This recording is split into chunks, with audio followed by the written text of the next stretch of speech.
A morning. This is the Oneness Talking Point with Melanie Brockwell. And it's not Monday for me yet. I'll be recording this early. This is only Friday. Monday, I may not have internet yet. So, in preparation, I thought I might whiz up a little video on profit, which is episodes 18 topic. I'm not sure why I'm speaking like this. Profit, it makes me think of the prophet and the prophet with an F and a PH. That's not necessarily what we're going to be talking about today, but I got an email this morning and it sparked a piece of writing. I'm just going to read it to you and then do something else. I read an email today with the subject line, "Build your dream life with imperfect action."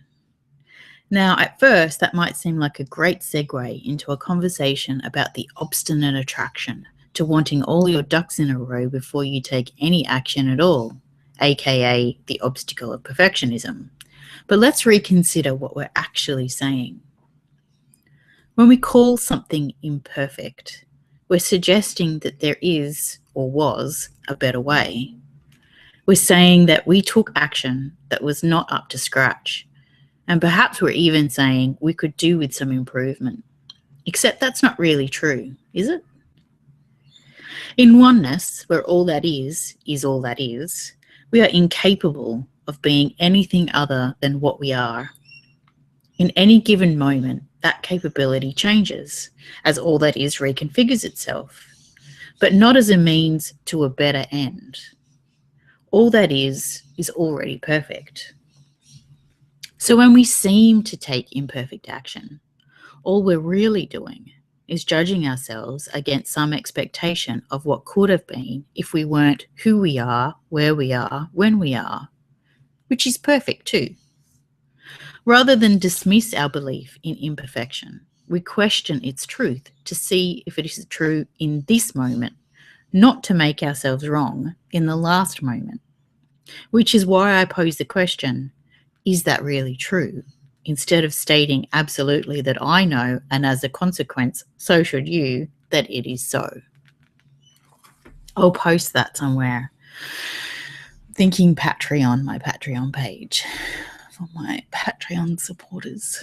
Thank you very much. I appreciate the time, energy, and money it takes to support me on that page. So I understand the nature of balance, the nature of currency, the nature of money, and the nature of profit. I think what happens for people sometimes is those natures get tangled up in our cultural conceptions of what living well is really about. So even though you may not wish either, it upon yourself or upon anyone else to become homeless because your job changed and you got less money, or, some circumstantial situationness made it incapable for you to continue having that lease or mortgage or whatever it is. The living wellness isn't attached to those circumstances. Your living wellness is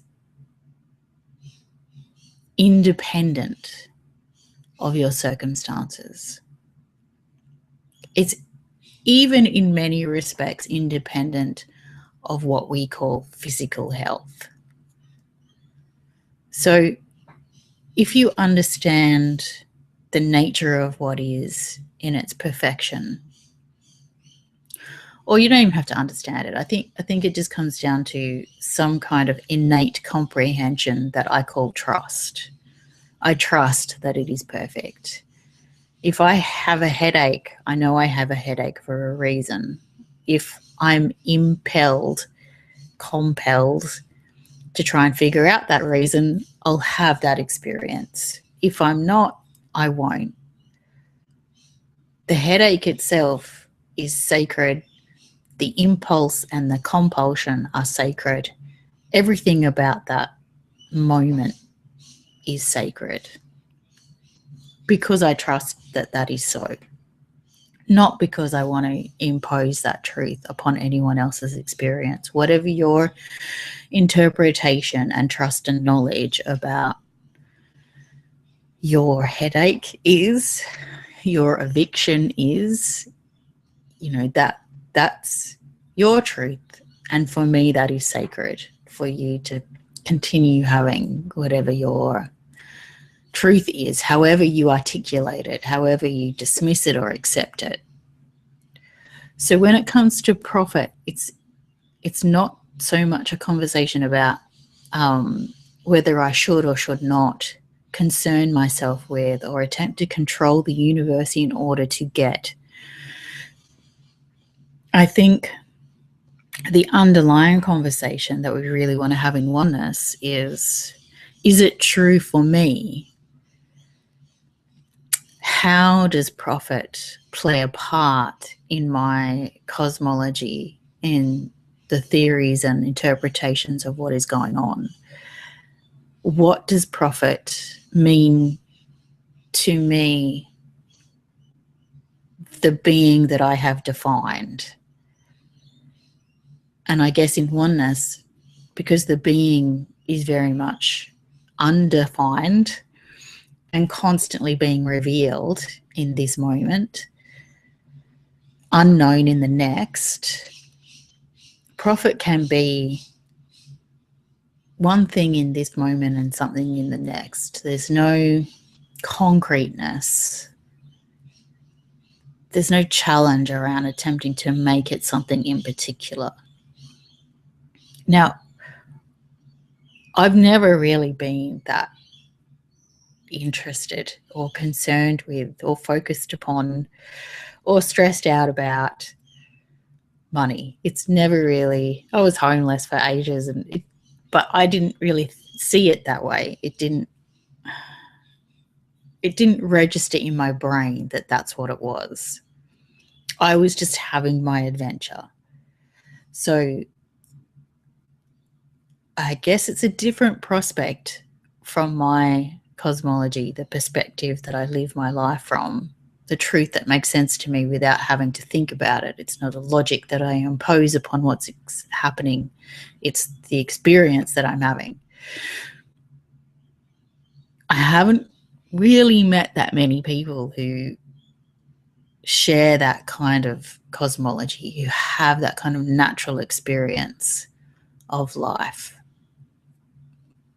A lot of people feel like money is this thing and that profit and control over your circumstances are important. They give you a sense of safety. I've never needed control to feel safe. So my sense of money isn't, I mean, it's included in my conversation, but it's not included as one of those vital needs that if I don't have it a particular way, then my whole universe is out of balance. And I need to fix that before I can feel comfortable, if that makes sense. So that's not how it works for me. But I think a lot of the people that I talk to, that's the way it makes sense to them. And if that's the way it makes sense to you, then I guess this conversation is about accepting, acknowledging, coming to terms with questioning only so much as to become aware of, not questioning as in judging it right or wrong, unless you feel compelled, impelled, inspired to judge it so, because that would always also be your truth, and I would never dissuade you from following whatever path makes sense to you. But as a oneness talking point, profit's not so much moot. Like it's not that it's insignificant and it's not a topic of conversation. I think the reason it is a topic of conversation is just thinking of a way to articulate it, is because its importance is fluid. And I think it's one of the things that's not being talked about, considered in the conversations on the planet that are called spiritual, especially spiritual businesses. Profit's not something that's considered fluid. It's not something considered sacred.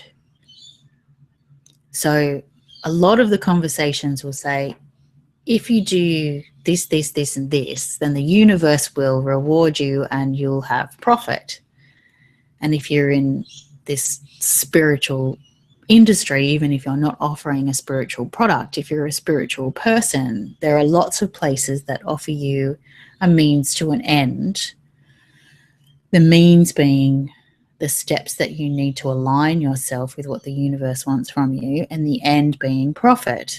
Now, for me, it doesn't really make sense like that. For me, there is no means to an end. There's only a commitment to the now, to the truth, to the instructions that I'm being given, which are every sensation, all of the things we call thought, all of the things we call intimations, all of the things we call compulsions and intuitions, all of the things we call neighbors, all of the things we call bills, all of the things we call webcasts. For me, they're all part of my instruction. So it never feels like there's an imperfectness. So if the tax department at the end of the year gets my statement and to them it looks like, I've made a very small profit, or if it looks to them like I've made a very large profit, it makes no difference to me the way that it makes a difference to them, and the way that it would make a difference to people who judge that means to an end process. And I'm not dissuading you from following the means to an end process of a spiritual business. I'm saying from a oneness perspective, that's not how it works. It's not important. So there are no means to an end in oneness. There's no steps that you need to take in order to get somewhere, because you're already here. This is perfection. This is oneness. This is where you, as an expression of all that is. There's no sense that you're learning and being told to go somewhere else in the future and it will feel different when you get there. The wholeness of your experience is here, and you will get all the information that you need here. And sometimes that feels like no information at all here. And that's where the important sacredness is. And you can still reminisce about the past. There's no laws that says, that's it, you cannot see beyond this point, do not think about tomorrow. It's not a rule-based awareness and perception. So if you're here thinking about what you call the past, then that's what you're doing here. There's nowhere else that you can be. If you feel like you're moving into another dimension, even though in oneness there is no dimensions, then that's here. That's what you're doing here. If you feel like you're making a plan for the future so that you can make a profit, then that's what you're doing here. Sorry, touch the microphone. There's no sense that you can't do anything in particular. It's just that it doesn't make sense. Like, you don't explain that that's what you're doing. So I could follow the step-by-step means to an end spiritual business process, but I would do it from here. And my goal would be here. And my intention would be here. There would be no other way of making sense of it. So instead of believing that I was following these steps in order to make something particular happen, I would just be present to the process that I'm doing. So if I was in step one, I would be in the presence of step one here, not as a means to get to my end goal, which I don't have. Maybe we should go through a process together so that that makes more sense from the oneness perspective. And then as we're going through it, you have your experience of that process and you can attach yourself to the truth that makes sense to you. So if you're in step one, it feels like you're in step one and you're waiting to be in step two, but you can also be aware of how that's where you are. So the consciousness of what you're doing is not just in what you're doing, it's that you're doing it. And there's something really beautiful in that process of doing and being aware that you're doing. So you're not analyzing yourself, you're just watching without, a need to change anything, unless as you're doing, you get instructions that that's what you would like to do. But the purpose of knowing that you're doing what you're doing is not to change it. The purpose of knowing that you're doing what you're doing is just to be aware of it, in the nowness of it. And if you take that into another process or place, if you take that into, a better way to make profit, or a better way to stay balanced, or a better way to focus your energy as a powerful being, whatever language makes sense to you, then you take that awareness of what you're doing, that you're doing, what you're doing, then you take it wherever you need to take it. You take it wherever it makes sense to you. And that's what I really want these conversations and these processes to be about. They allow me to articulate something that makes sense to me without language, which is great. And it's lovely talking about all this stuff. But it's also lovely to think that someone takes it and has their own truth revealed to them, which is constantly being revealed to them, and through this conversation, just having a realization that it can be revealed through watching someone else have their process, because sometimes there's an agitation. We call it agitation. And so the agitation becomes something that we think we need to fix or change. So if I'm, watching, I don't watch the news, but if I watch the news, if I get agitated with the loaded language, that's my truth making itself aware of itself. So the agitation is a means of availing my truth.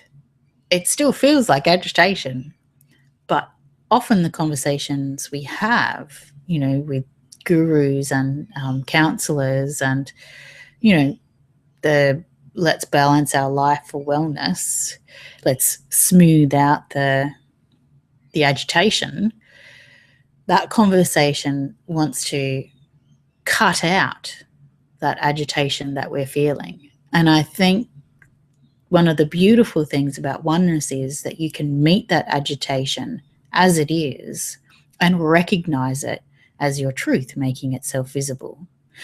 And that awareness itself obviously changes the agitation without you identifying it as a problem and going in there to remove it, which is a very different process. So there are a whole lot of truths that come out of holding that agitation as a problem and approaching it to change it or fix it or heal it or balance it or resolve it or, see it from a different perspective or whatever the answer is when you have a problem. Whereas in oneness, where everything is sacred, that agitation is recognized as part of your wholeness. So there's no categories of self that need to be shifted, delegated into buckets of good and bad and useful and not useful and obstacles over here and self-sabotage over there. You don't have any of those labels. Everything is sacred. So you allow the feeling of frustration. You go, I know this. And then you go, okay, so this is my truth revealing itself. And then you just allow that awareness to take you wherever it needs to take you. So profit for you is what? Thinking about those spiritual business processes as a means to an end, where the end is profit, means what to you now that we've had this conversation? What happens for you when you go back to them, if you're doing them at the moment, with an awareness that you're doing what you're doing? Or the agitation of looking at, it can even be your own behavior. I say the news, but it's not always something so-called outside. I will find a language for these things eventually. It can be your own behaviors that you call self-sabotage. Like what happens when you become aware that you're doing what you're doing? For example, in self-sabotage, the thing you have labeled self-sabotage.